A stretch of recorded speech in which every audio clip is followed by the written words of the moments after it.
What is up, guys? You got Not the Worst here, bringing another Black Desert online video, and we are once again taking a look at what's going on in the global labs, except this week we've got some really spicy stuff coming. The news zone is now released on the global labs Odalita. If I'm pronouncing that wrong, oh well, that's how we're going to say it for this video, so strap in for that. Things to note, as usual with the global lab updates, it's never a guarantee as to when those will come to live servers. We usually see around 2 to 3 weeks from global lab it'll hit the KR servers, and maybe 3 to 4 weeks from there to the US servers, sometimes sooner, sometimes later. There have been instances where it's many months before we see it hit NAEU servers, but you never know. So I just want to throw that out there. Other thing, as always with the global labs, these are originally in Korean, so we're just using Google Translate to kind of get a gist of an idea, so there's going to be some awkward translations. If you want to check it out for yourself, there'll be a link to this page in the description down below, so you can head over there, drop a little Google Translate, or if your Korean is on point, you can just read it directly and maybe get a little bit better idea what's going on. So let's go ahead and check it out. We're not going to delve into every single iteration of the details of everything that's going on at Odalita, but we'll cover the topic points that they talk about in general. So first up, it is indeed released. So we have Burning Moonflower Quests is the starting of the quest adventure to do it. When you complete the main quests for Odalita, you're going to get a 10 AP necklace, which I'm sure will help out. So players just getting rolling there, kind of a new ring of power for neck sort of thing. Looks like there's a new journal called the Record of Caphras. For that, it doesn't here say what the bonuses for it will be, and it does note that that's only a portion of it that is currently out. The rest is still missing. We've got new hunting ground areas in Odalita. You can see 4 of them marked there. And then we've got Black Star Armor production quests have been added. So this is for the Black Star Armor that we saw talked about in some earlier interviews at the beginning of the year.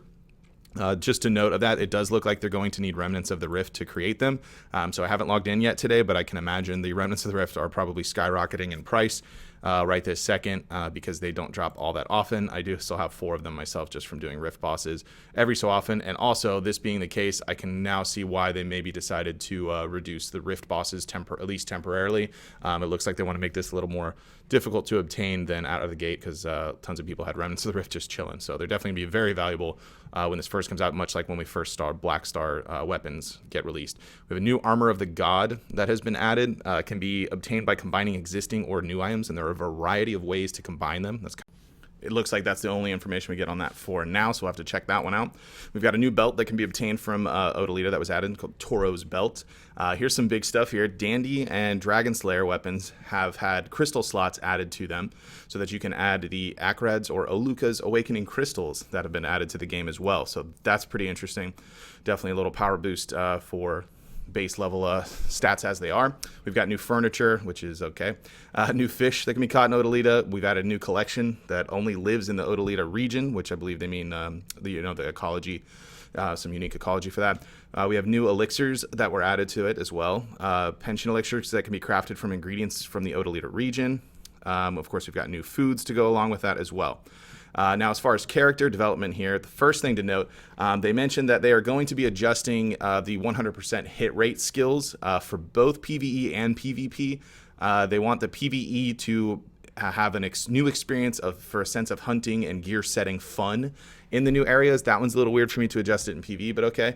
And they also looks like they're going to be removing the 100% hit rate for PvP as well, as they want evasion to be completely even more ridiculous than it already is as a build. So there's that. We've got some buffs to Berserker here. They're talking about Berserker Succession. Didn't have gap closing skills when Thunderbolt and Beast Thunder abilities were on cooldown, so they wanted to adjust that. They've added some gap closers to that. Tamer got some awakening damage buffs to it, and again, their note here, it was primarily not used as much due to the low damage of the awakening.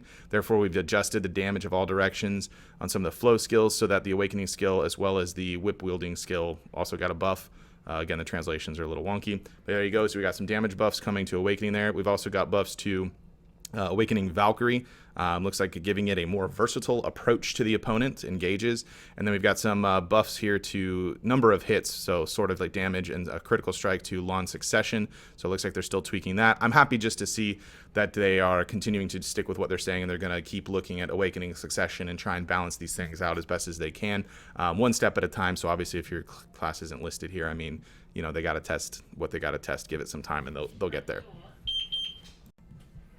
So moving on, we've also got the added 8 unenhanced boss armor to gain condensed boss energy. That's kind of all that we get there, so we'll have to look into that one as well. Lavinia's twin sister, Lavinia, opened an ocean coin shop on Lemma Island.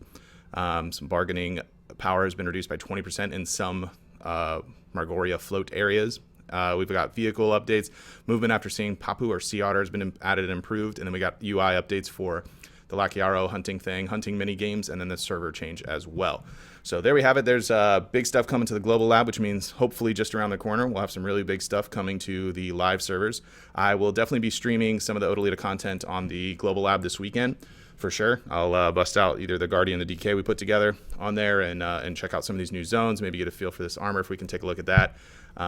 Yeah, and so if you want to check that out, be sure to hit the stream later on Saturday or Sunday or both. There's a link to the Twitch page in the description below. If you want to check that out, you can just drop a follow for when we go live. It'll give you a notification.